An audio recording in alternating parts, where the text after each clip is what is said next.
live right now. So right now we're on the road going live, and we on our way back to LA. I'm gonna spend some time with my daughter. Okay, where are we going? Spend some time with my daughter, but the show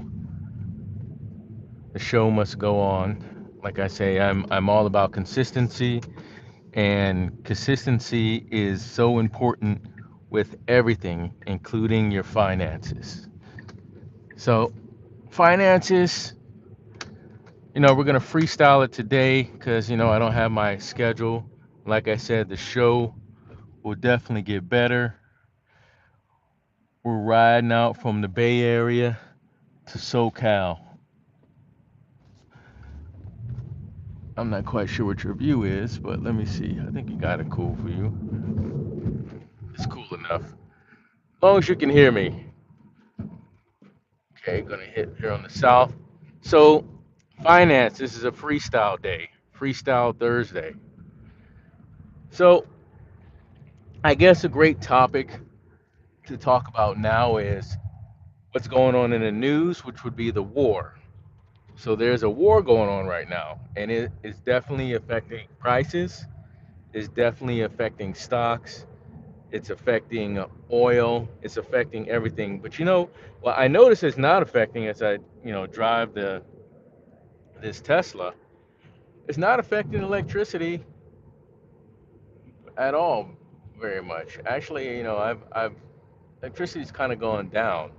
So that's a blessing in itself that if you have a Tesla, you kind of loving life right now. And then don't ever drive that gas car. I didn't really drive it much, anyways. You know, but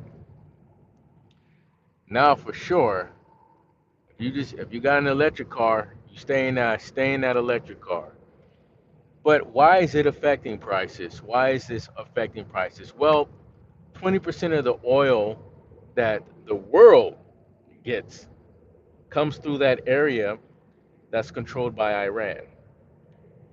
And it was something that was unforeseen that this was going to happen. This wasn't in the cards. They didn't think about this. Why they didn't think about this, I have no idea. I don't know if this administration just didn't think ahead. They just think, okay, we can just walk in and just kick everything down. I don't know what was going on in their heads. But that's the first thing that you need to think about is how it's going to affect us, our economy. Now, typically, I think um, the economy tends to do better in wars for us for whatever reason. Even though prices go higher, for some reason, and maybe I'm just a novice when it comes to this portion of it. Jobs tend to kick up a little more for whatever reason. I'm not sure. I'm not sure if that has to do with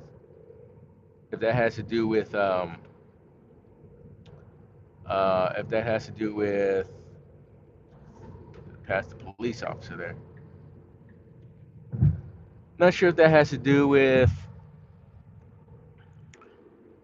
just needing, oh, what's the word I'm looking for? Needing more things built, I guess you would say. I'm not an expert at that. I invested in some war stocks and it actually went down in value, which was interesting. But my other stocks went up. So, of course, if we could all predict stocks, we'd all be, multimillionaires fairly easy. So we don't actually know exactly what's going to happen to these stocks. But my war stocks went down in value. Out of all the stocks I invested in around this time, I threw a couple $1,000 here and there just to see what was going to happen, and I lost money in the war stocks. So, not sure why. Oil stocks, of course, have gone up. I think that's a no-brainer. But the thing is, they can just come tumbling back down. That's kind of a slot machine type deal right there. You don't know what's going to happen.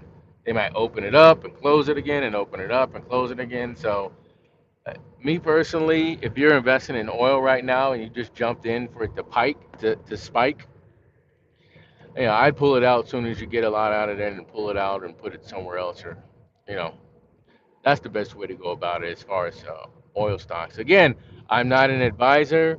Trust me, I'm definitely not an advisor. So don't my this is just my opinions that I'm voicing up here. The next uh the stock that's been consistently going up for me regardless of anything is the S&P 500. My the one I'm taking like a high risk on, my technology one. That one I'm making money on that one hand and fist. That one just goes up. Like I just put like probably like $500 a month in there, and that just just goes up. Like I look in there, and it's not a ton, but it's way more than I would get way more than I would get in a savings account or a CD. I'm at least gonna make a few $100 a month off of it, and that's good. That's good investment, and that's compound interest. So when you make that money, the money that stays in there, it makes money off of the money you've made in there. Also, stocks I bought that pay out dividends. I figure out I made money off of the stocks. I found out all I did was Google this and say, okay, which stocks pay out the most in dividends every month? Which stocks pay the most in dividends every month? You can do it in Chat GPT or Google or Gemini or whatever it is. Which stocks pay the most? I might have did Gemini and Chat GPT. Which stocks pay the most in dividends every month or every quarter or whatever it is? And it came up, and I just put the money in those stocks. And yeah, I it spits out you know 30, $40, every once in a while, 60, $100, depending on how much you put in there. And it's not a ton, but I mean, it's paying you a dividend. That means it's money that just goes directly into your account. So it'll pay you a little fee, just for putting your money into it. So what's the, what, tell me what savings account really does that? No savings account does that. So it almost makes no sense to have it in a savings account. Savings account is like emergency. Like I said, if you're gonna have a savings account, you don't want any more than $200,000 in a savings account. You don't even want. It wouldn't even make sense to have anything like that. You probably want like a savings account. I don't know, a couple thousand, maybe $10,000 in a savings account, and then put the rest in like some investment somewhere. You got $100,000, 200,000. Put that in an investment. You'll be making way more money than that, letting it just sit in a savings account. That those are mistakes I made when I was younger. Never again. Never make that mistake again. Always max out your IRA. Always put your stuff in your savings account. I mean, in your investment accounts. Always get your I bonds. Max out all your I bonds immediately. You can do that. It's not hard. Just go to iTreasury or our Treasury or whatever it was, treasury.com. I forgot exactly what it's called. I might put it in the link just so you can go to it and max it out. And like I said, banks, what they do is they take your savings account and they put it in a Treasury in an I bond and get 5% and just let it sit in there.